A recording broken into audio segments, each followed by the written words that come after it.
Would you mind just telling us a little bit about yourself and how you got involved with the ERC program and what the ERC program is? I'm a business owner, entrepreneur. I've been in real estate for 19 years and I've been in commercial real estate specifically for almost 7. So particularly I purchased a lot of triple net assets like retail, flex industrial, and medical office. But during the pandemic, I had a few businesses that were hurting, specifically an oil business, based on the pandemic and then the new presidency. There was things with my oil business that was hurting. And so we were always looking for some sort of government assistance to kind of, ride the wave until things were turning around. During the pandemic, we all know this thing called PPP or EIDL. That was under what they call the CARES Act. And there was another one called ERC. It actually started the exact same time as PPP, but no one could access it. I saw this opportunity because I was looking for government assistance, and it was just amended where now you can get both. Before you can only get PPP or ERC.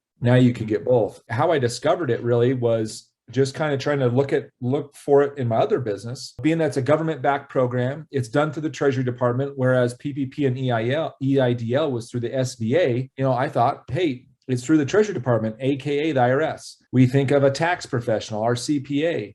So I reached out to 2-3 CPAs. No luck. I reached out to other payroll companies because this happens to be a payroll credit. No luck. And from there, if you've ever read the book, Who Not How, finding the right who's around you is my mentality now. And so with that, I wanted to get the right team in place that were very hard professionals. And now 8-9 months later, we're doing almost 300 businesses a day by business owners for business owners. Who does this program help? It helps, number one, it helps any company that has W-2 employees. Why the program was amended was it was supposed to be a reward for retaining employees through the pandemic. They have restrictions on it, but they've loosened those restrictions because this was a $400 billion program. And by the end of the summer of 21, only about 5% had been used. And I tell people, hey, Google ERC Credit right in front of me. Right, and you go through the ads, you go to the irs.gov website. Call your tax professional about it. They're going to tell you something, and they're going to tell you probably they looked at it, but you didn't qualify. If I talk to 10 business owners, 8 of them don't know about it. 2 of them have heard about it. And I always tell people, don't get mad at your tax professional or your CPA. This is so hard to understand. And that's why we've gotten the right professionals to dissect it. And we help business owners. CPAs can definitely do this, but not on a larger scale. In other words, they can help a couple of different clients.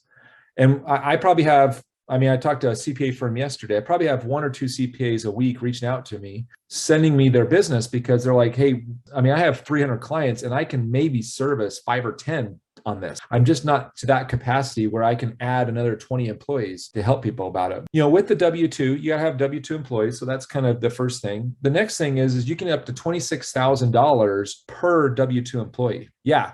$26,000 per W-2 employee. If you have 10 employees, you can get up to $260,000. And this is a fully forgiven program the day you receive it. Whereas PPP, you had to prove some things to get it forgiven. If we all remember that. Thank you so much for taking the time to watch this short segment of the podcast. If you're interested in watching another short segment, click here.